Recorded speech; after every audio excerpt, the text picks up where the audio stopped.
Shalom alaikum.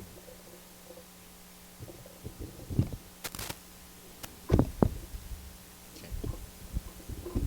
All right. So how is everyone doing? I know it's the weather is something else, but God is faithful, and He's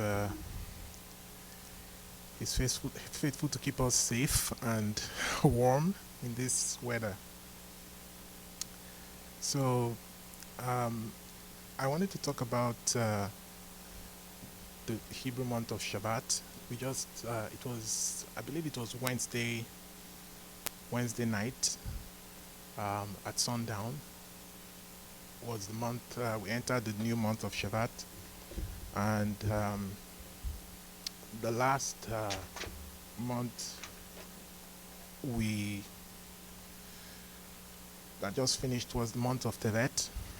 So the month of Shevat, if we're counting from like using the civil calendar, is the fifth month. But if we use the ecclesiastical calendar, the counting from the month of Nisan, it's the 11th month, and it follows Tevet and it precedes Adar. And this year it happens to be a leap year, so we're going to have Adar 1 and Adar 2. So typically it's a month that has 30 days, and it usually falls around this time between January and February on our Gregorian calendar. So I, I have my diagram I showed the last time that shows the list of the months both in the um, ecclesiastical calendar and also the civil calendar, and you can see it right there that it's the 11th month, and then it's the 5th month when you go by the civil calendar.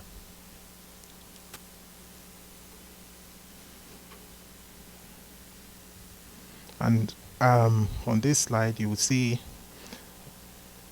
being a leap year this year, um, so there will technically be 13 months. So every 3 years, a an additional month is added to the calendar, to the Hebrew calendar, so that it can balance off with the, um, it's a lunar solar calendar where um, it balances between the years balance between the solar and the lunar system.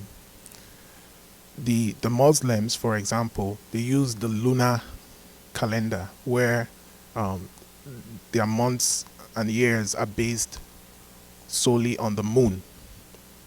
But in the Hebrew calendar, it's it's based on both the moon and the sun. And when you make the calendars that way, you'd have to, balance it off. That's why sometimes in the um, in the Muslim calendar they would have Ramadan. Ramadan can fall any time of the year because they just follow the lunar cycle. So one of the things that stand out in this month, the month of Shevat, Moses spoke to the children of Israel. If we look at in the book of Deuteronomy, it says, in the 40th year, on the first day of the 11th month, Moses spoke to the children of Israel, according to all that the Lord had commanded him to give to them, after he had defeated Sihon, the king of the Amorites, who lived in Heshbon, and Og, the king of Bashan, who lived in Ashtaroth and Edrei. So we see that in the book of Deuteronomy, it talks about the first day of the 11th month. So that's Rosh Chodesh of Shevat. So on the first day of Shevat, the month of Shevat, that was the day that Moses he began to speak to the children of Israel. The book of Deuteronomy, it all started on the first day of this month of Shevat. And it was here that Moses began to explain the Torah on this first day of the 11th month. On that day, Rosh Chodesh Shevat, Moses began to teach the book of Deuteronomy. And it's also called Mishneh Torah because it's like a repetition of the Torah. And it's a review of what has already been taught in the first 4 books. So Moses was, kind of repeating these teachings because remember, the older generation died in the wilderness. So this was the younger generation. This was a new generation, and the older ones had died off. So Moses was, giving them the Torah, and he wanted them to hear directly from him, because otherwise it would be, because this generation, they were not physically there when the Torah was given initially. So this was an opportunity before his passing to communicate to them about the Torah directly so that they would hear it directly from Moses and not just from their parents. So he was explaining the Torah to them, and he added some commandments that were not mentioned in the other books of the Torah. So much of the book of Deuteronomy is elaboration and explanation of the commandments that were given previously. So the book of Deuteronomy requires the nation to toil in the study of Torah, to understand the nuances of the written Torah, and to try and understand some of the implications. And this level of analysis is called Talmud. Just as the Talmud analyzes and elaborates upon the Mishnah. So it was Moses trying to get the children of Israel to delve deeper, basically, into the Torah. And this started in the first day of the month of Shevat. So I'm trying to point out some of the important things that happened on this month of Shevat. So the month of Shevat is also important because in this month we have Tu B'Shevat, which is the Rosh Chodesh, or the Rosh Hashanah of trees, the New Year of trees. And it coincides with the flowering of the almond tree in Israel. So usually there's that New Year of trees.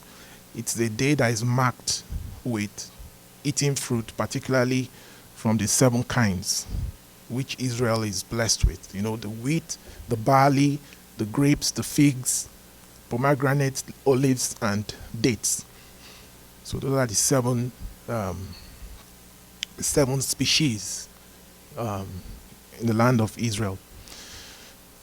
So it's also a day that we remember that man is a tree of the field. So it's a holiday that happens on the 15th day of this month, and it's a day that it's called the New Year of Trees, and also it's a day that we reflect on the implication of men being like trees. So we meditate on the lessons we can derive from men being like trees. And the tree has some components, the main parts of a tree. Can you tell me the parts of a tree, Jukes?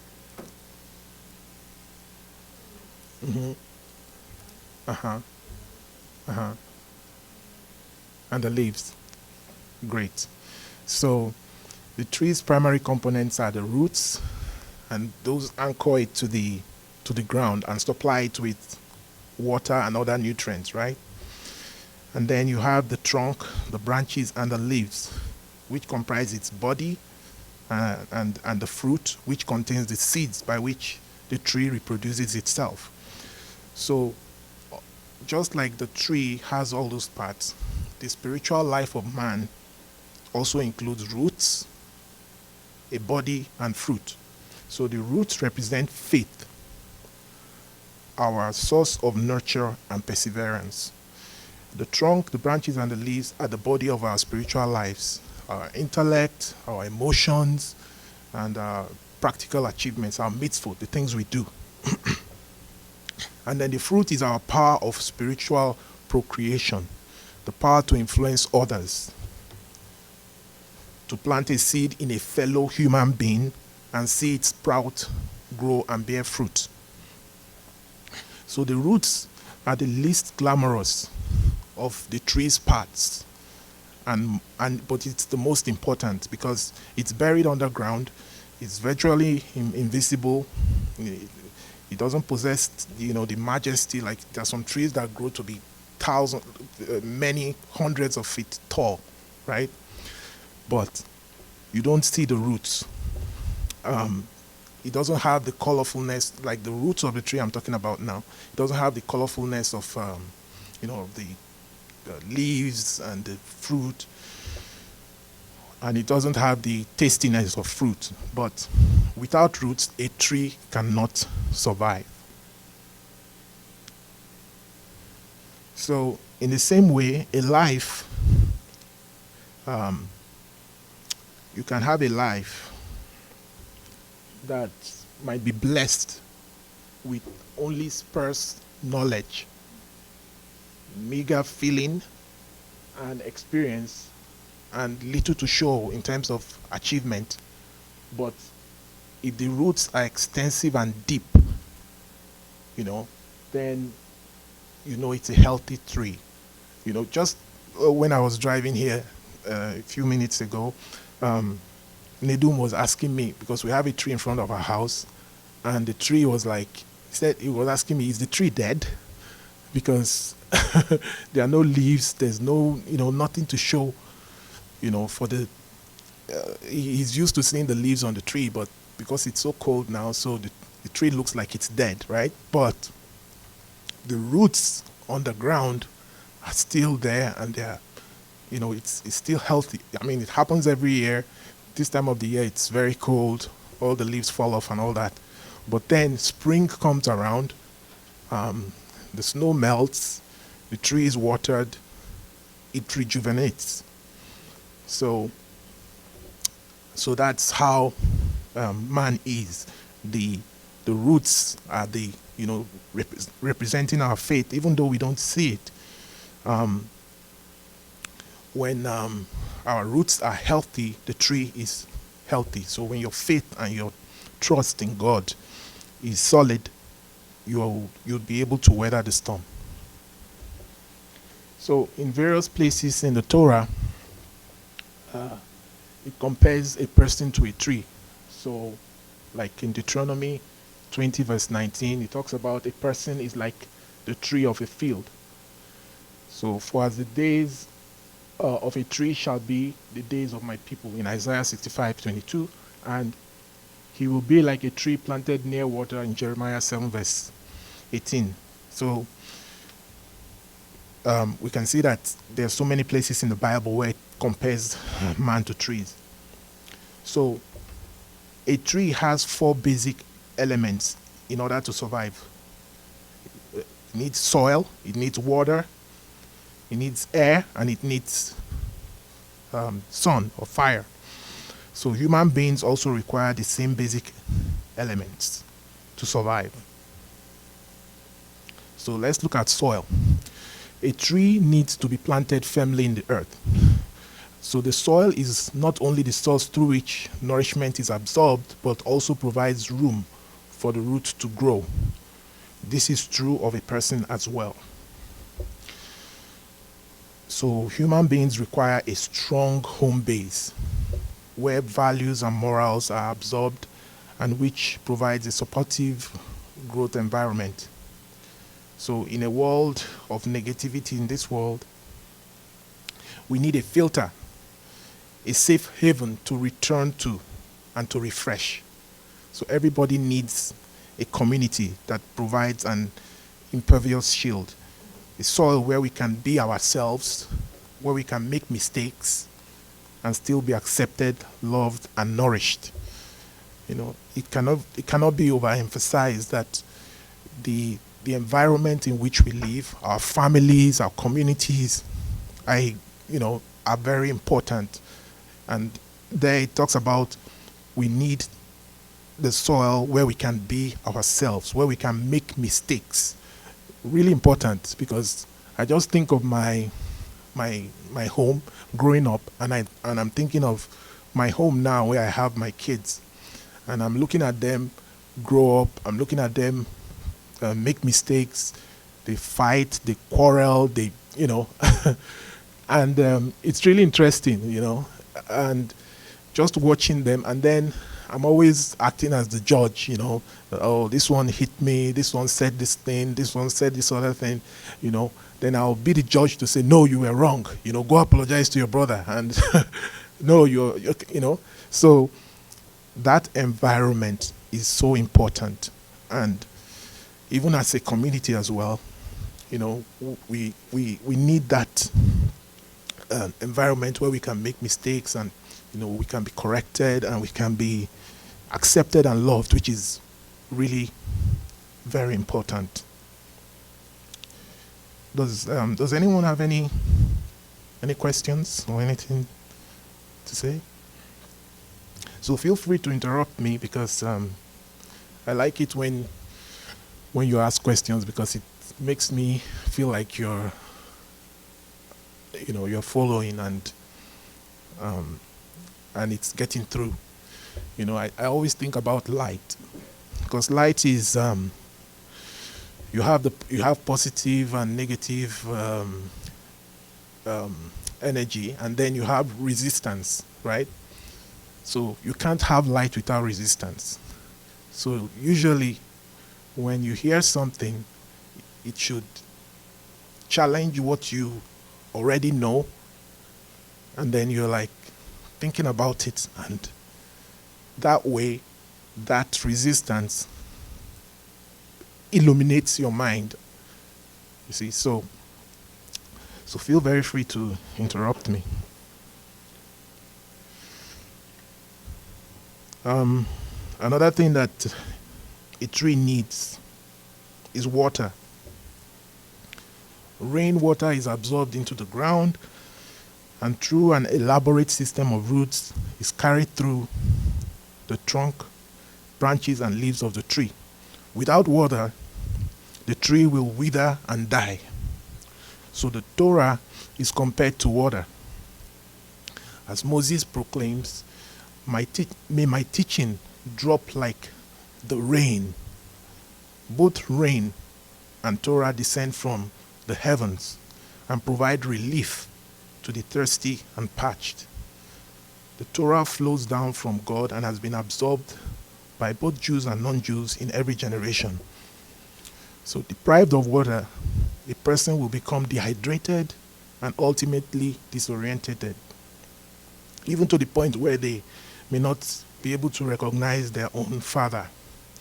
So too, without Torah, a person becomes disoriented to the extent they may not even recognize their Father in heaven, the Almighty God of Israel. So it's really important. Torah is likened to water. And we're encouraged. I think I need water right now myself.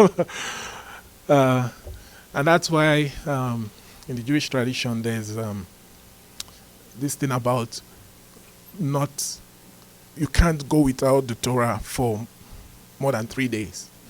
So that's why they would have Torah readings on a Monday and on a Thursday. And it wouldn't go more than 3 days without, because you can't survive physically without water for that long. You don't want to you could be dehydrated or, thank you very much.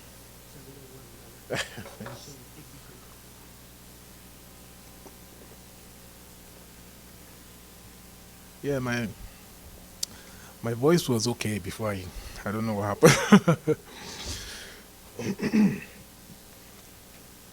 So, so yeah, so water is the Torah is likened to water, and it's important that we have the water of Torah in our lives.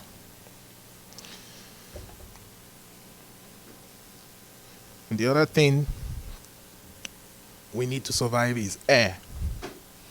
So the tree needs air to survive.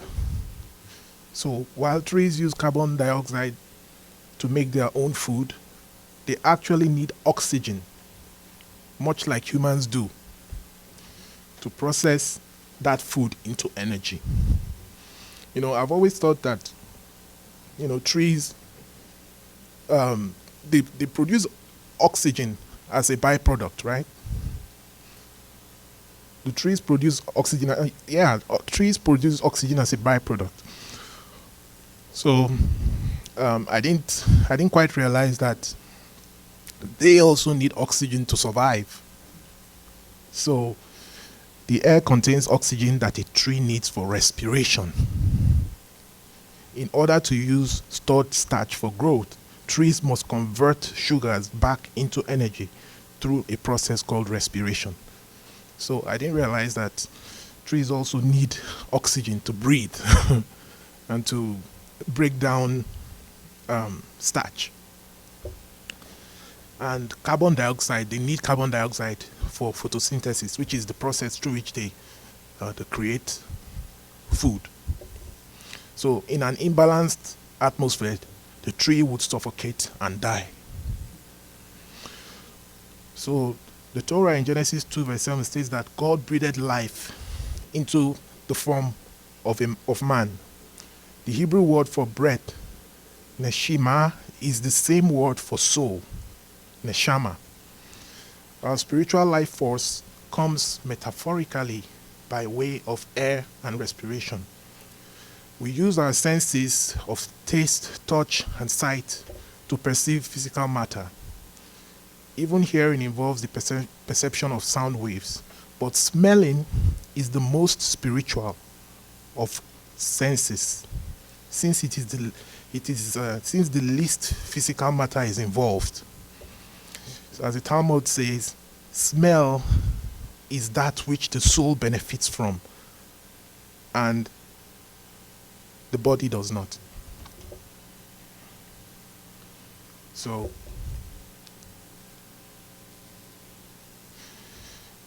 in the Holy Temple, the incense offering, the sense of smell, was elevated to the once a year Yom Kippur offering in the Holy of Holies.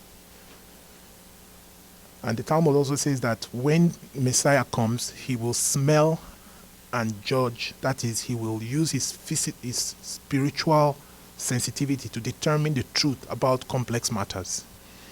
So the sense of smell is the most spiritual of all our senses. And in Isaiah chapter 11 verse 3, it says, "And he will delight in the fear of the Lord, and he will not judge by what he sees, nor make a decision by what he hears."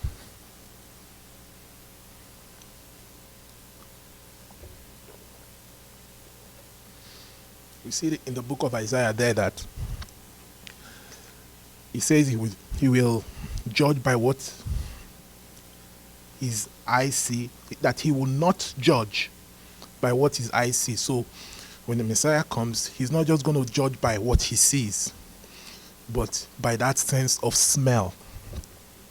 I guess this is the scripture from which they made that extrapolation that, wait a minute, it's not talking about, it talks about all the senses except smell. So smell is the missing sense here.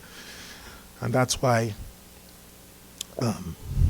smell is like the spiritual sense, sixth sense, discernment. Is likened to the spiritual sixth sense of discernment. And then the last one is fire. A tree also needs sunlight. fire, sunlight, to survive. The absorption of energy from the light activates the process of photosynthesis. So, a chemical reaction that is essential for the growth and health of the tree. So, the tree needs sunlight, it needs fire. Humans also need fire, warmth to survive. This is the warmth of friendship and community. Comes back to friendship, to community again. People absorb the energy of peers, friends, family, neighbors, and associates, and channel that into identity and actions. All the essential observances and ceremonies of Judaism are based on family and community. From the celebration of birth through the attainment of maturity, marriage, education, and even death. The power of community is illustrated in this story. An old man was planting a tree. A young person passed by and asked, "What are you planting?" "A carob tree," the old man replied. "Don't you know it takes 70 years for a carob tree to bear fruit?" asked the youth. "That's okay," said the old man. "Just as others planted for me, I plant for future generations." So the moral of the story is that we plant trees, and when we plant trees, it takes a long time for the trees to germinate, but we are doing it for the next generation, because trees live for a very long time, and trees are always giving. They are giving fruits, they are giving shade, they are giving, there's this tree, I believe it's a palm tree, that every part of the tree is useful. The palm tree, it has nuts, it has fruits, it has the fronds. We use the palm tree to build houses in Africa, and then the stem, we get palm wine from the palm tree. From the stem, they put there's a way they harvest the sap of the tree, and the drink from the palm tree is really good and very highly nutritious. Every single part of the tree is useful. And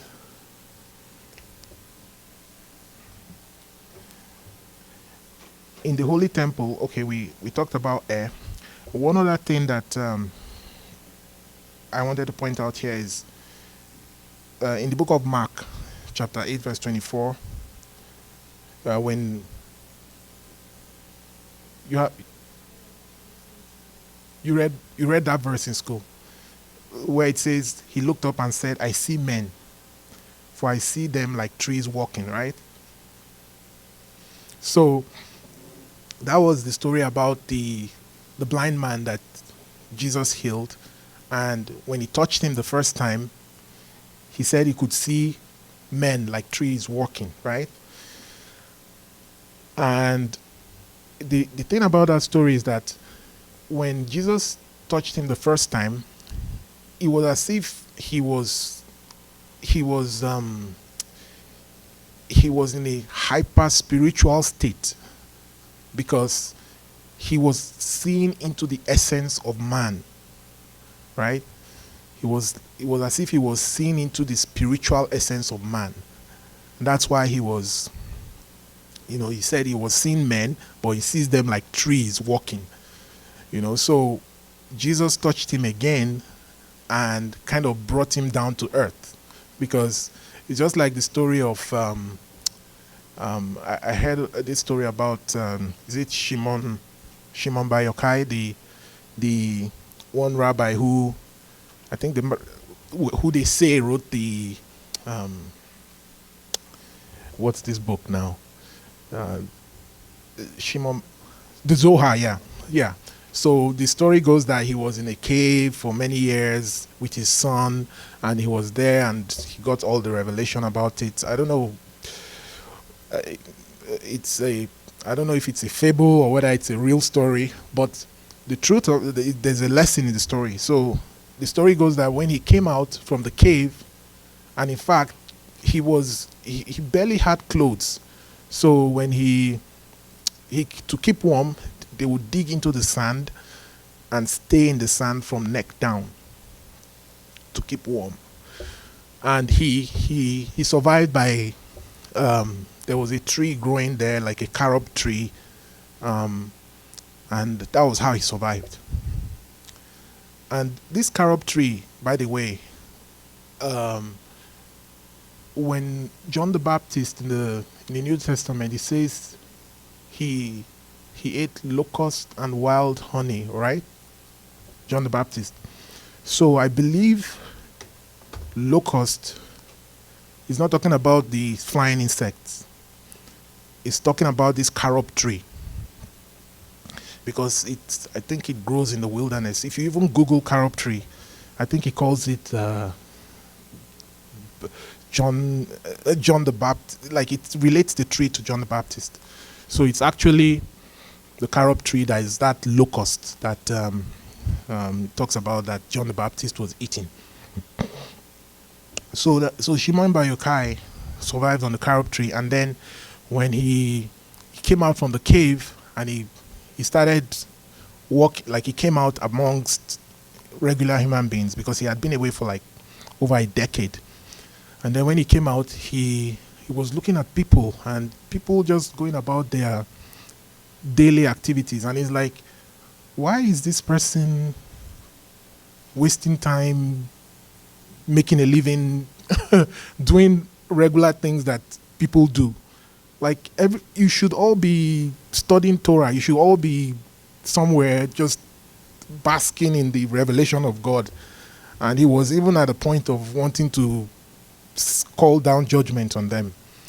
And it was like as if God spoke to him and said, look, you are not ready to come to live amongst people yet. Go back to the to the cave until you become a little bit, when you come down from the mountain a little bit.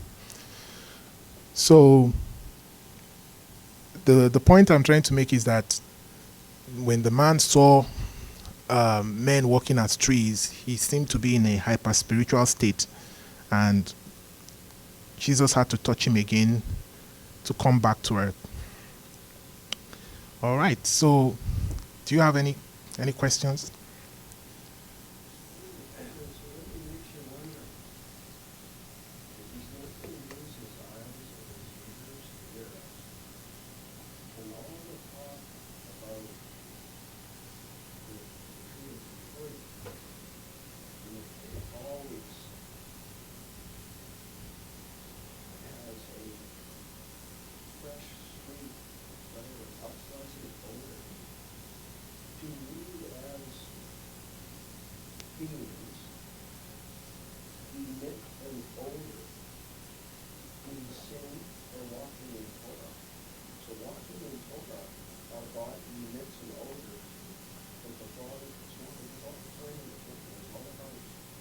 The smell. Yeah.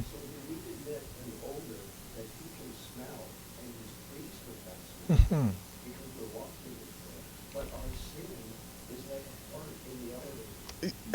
I almost believe so. Yeah, because that's a very good point that our lives emit a spiritual order, and I think uh,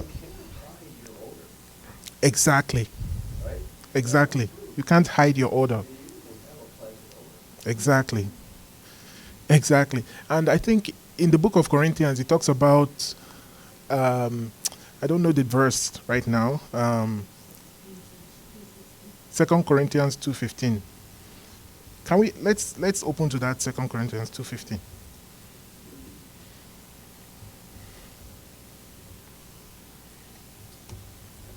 Anybody who gets it can read. Um,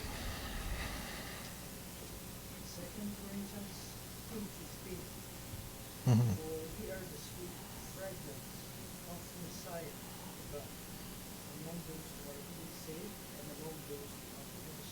Mm. So it says there that we are the sweet aroma, right? We are to God. In NIV it says we are to God the pleasing aroma of Christ among those who are being saved and those who are perishing. I don't know who said that. We, if necessary, use words, right? Um, in influencing others for Christ, right? We have this, like you mentioned, like we have this aroma, spiritual aroma that we don't know, but it kind of oozes from us, and sometimes we kind of perceive it, right? There are some people who come into the room and you're like, uh, you just feel that cramp in your stomach, right? And others come in and you feel lifted, you feel elevated. So that's a really good point you raised. Does anyone else have any point to raise? Okay, so let me go quickly to the Torah portion. I just have a few points to make. That's supposed to be 116. So you know what, Brother Lowell? The email you sent said 116. Okay. Okay, so yeah, so I was like, when I heard the reading, I was a little bit, I wasn't sure. So yeah, so that was the Parasha that I prepared for, like the 116. So yeah, maybe we can read from Numbers chapter 2, Numbers 22, because since we didn't read it, Numbers 22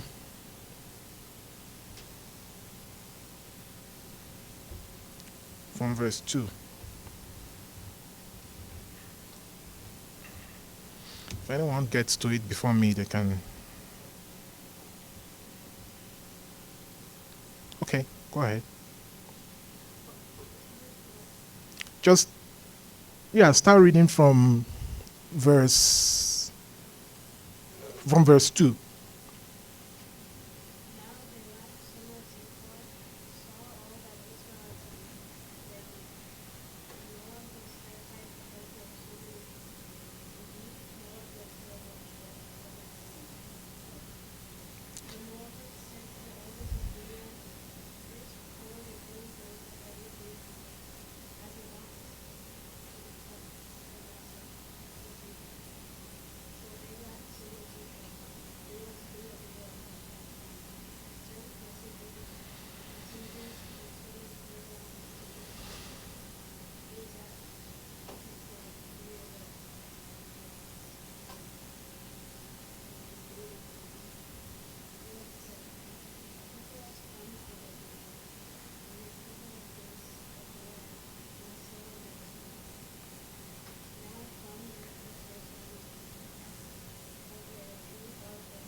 Yeah, just you can continue to the next verse.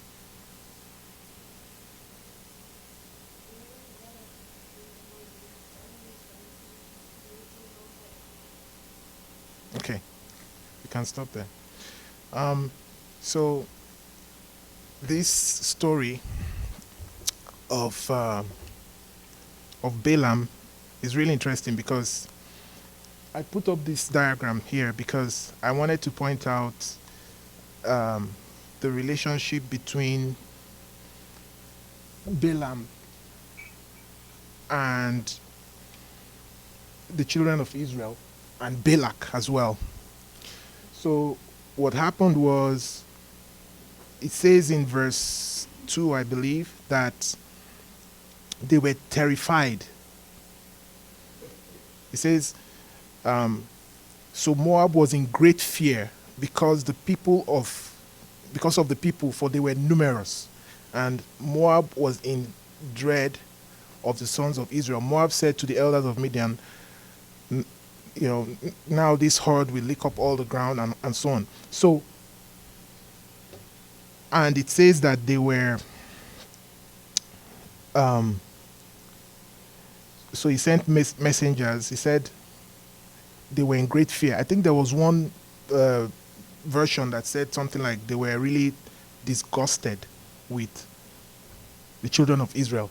And if you remember the relationship between uh, Moab and the children of Israel, remember that Moab was a child of Lot. And if you remember the story, Lot was in Sodom and Gomorrah. Initially, Abraham and Lot were living together. And then they couldn't stay together because, their cattle, there was a lot of cattle between them. So they had to separate. So Lot now went to Sodom, and Sodom was a very corrupt city. And his children and all of them, they grew up in Sodom, and it seemed like they had kind of absorbed the lifestyle of Sodom, sexual immorality and the very decadent lifestyle. And it was when they left Sodom, when God was destroying Sodom, and he said, "Do not look back." And Lot's wife looked back, and she became a pillar of salt. And then you had Lot and his two daughters, and they went and they were in a cave. And then Lot, one of the daughters of Lot, had sexual relations with Lot, and then through incest, that was how Moab came to be, that tribe. In fact, Moab means it means from my father, Moab, right? So they were actually cousins of the children of Israel. And Balak here was saying that they were in great fear, right? And he now came to Balaam and asked Balaam to curse the children of Israel. If you look at, I was looking at also some maps, and I was trying to locate where Moab was. So Balaam was from the Midianites, and Balak was from the Moabites. So, according to tradition, Laban had a child called Beor, and that was where Balaam came from. So they were all related, right? So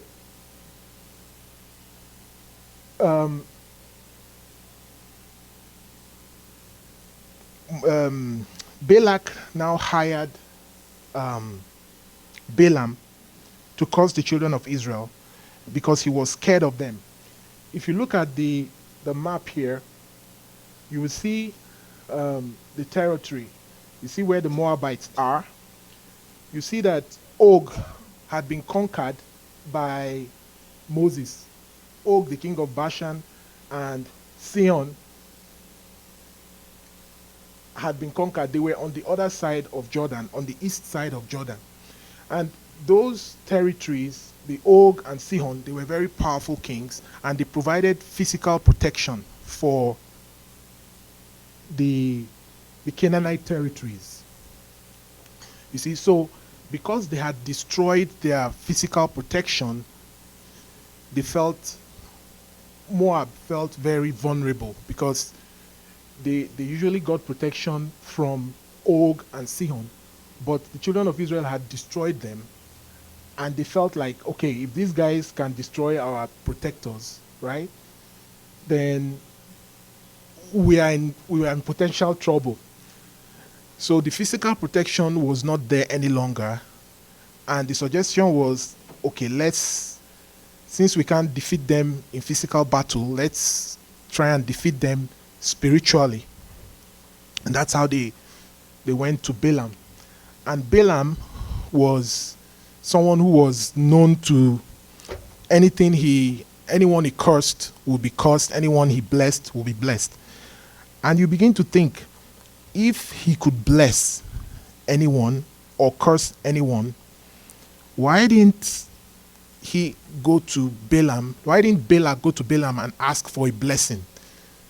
And say, okay, you know what?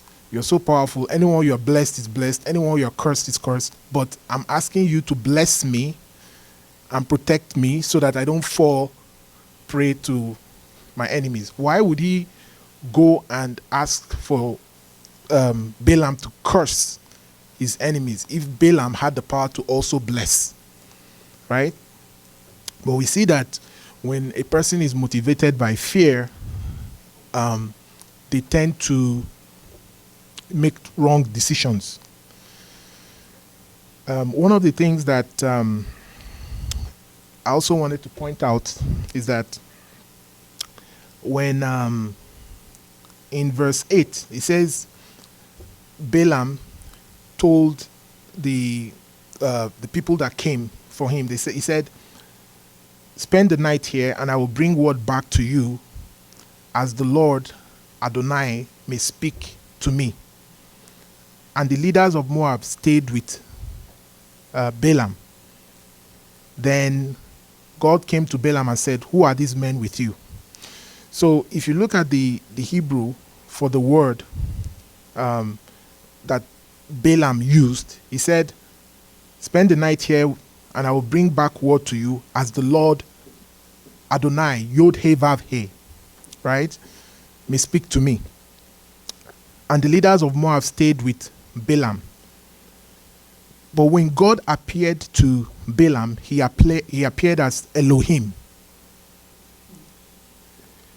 See, because Balaam kept using the name of the Yod He Vav He, which denotes intimacy, right? So Balaam had this view, like he felt like, oh, God is my body, right? He was like, he had this presumptuous attitude, presuming that he was intimate with God. But when God came to Balaam, he said, it was a kind of silent rebuke of Balaam to say, hey, we're not that close, right? You're calling me Yod He Vav He, you're calling me Adonai, but I'm coming to you as Elohim. So we are not on first name basis here. So Balaam had this vaunted image of his relationship with God. And when God was asking Balaam a question, it was not because he did not know the answer, because he wanted Balaam to think. Just like God asked Adam in the garden, he said, where are you? Right? It wasn't like God didn't know where Adam was, but he wanted Adam to think. And another thing was that Balaam kept, when the officers came, he kept coming back with higher ranking officers and offering him greater rewards. And this is one tactic that the enemy of our souls, the Satan, uses, and the evil inclination, to wear us out, keeps coming back, with greater allurements and things to entice us to do something wrong. Another thing I wanted to point out is that God was angry after allowing Balaam to go. God stood as an adversary, the angel. So he says here in verse 22, he says, God was angry because he was going, and the angel of the Lord took his stand in the way as an adversary, right? As Satan. In the Hebrew, it says Satan against him when he was riding on the donkey. The angel of the Lord took his stand in the way as an adversary, as to Satan him, to stand in his way. Sometimes we go through things in our lives and we would say, the devil, is putting obstacles in my way. But sometimes it's actually God that can stand as a Satan in our way as an adversary. And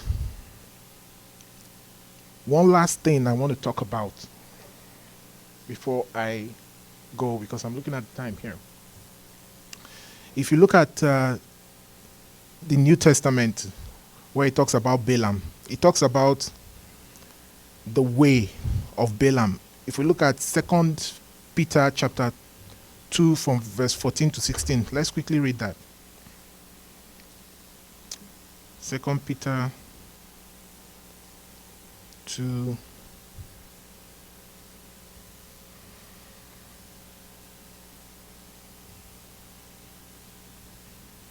2 Peter.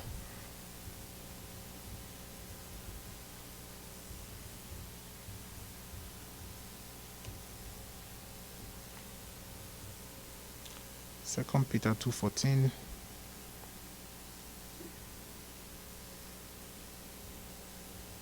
Says, having eyes full of adultery that never cease from sin, enticing unstable souls, having a heart trained in greed, accursed children, forsaking the right way.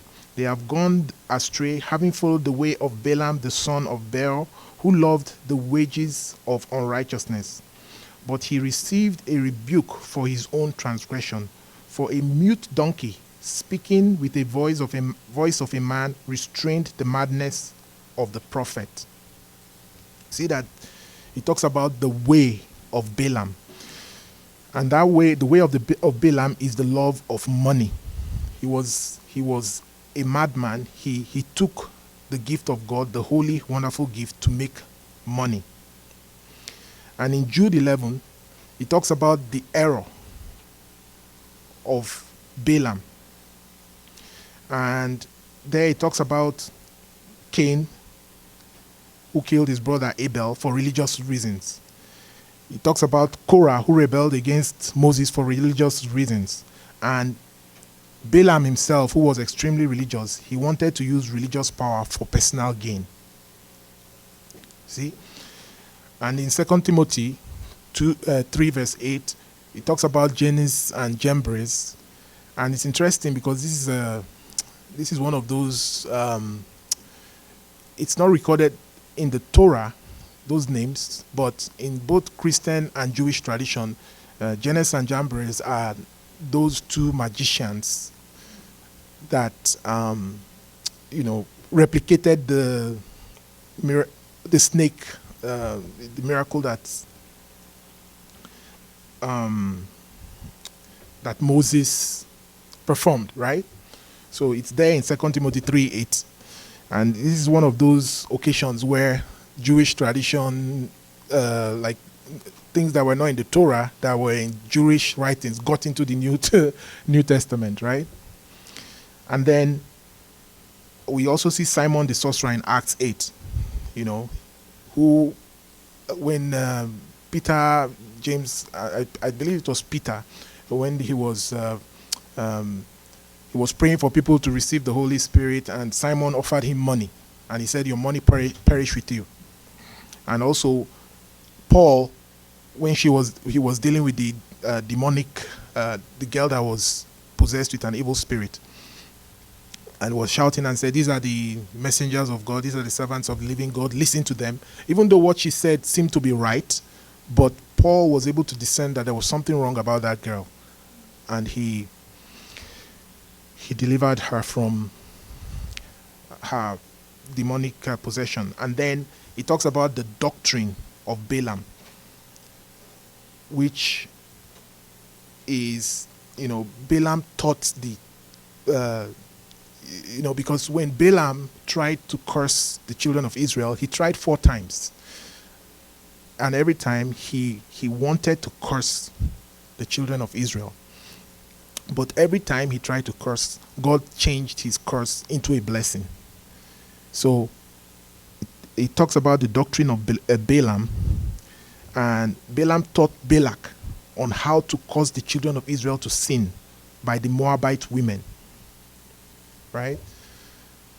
Because he didn't succeed in cursing them spiritually, but he gave Balak the advice that he should send beautiful Moabite women and make them, eat food that was supposed to be sacrificed to food that was sacrificed to idols, and also commit sexual immorality with them. So we are warned in the New Testament about, or the Brit Hadashah, about the way of Balaam, the error of Balaam, and the doctrine of Balaam. I'll stop here. Shabbat Shalom. Yeah.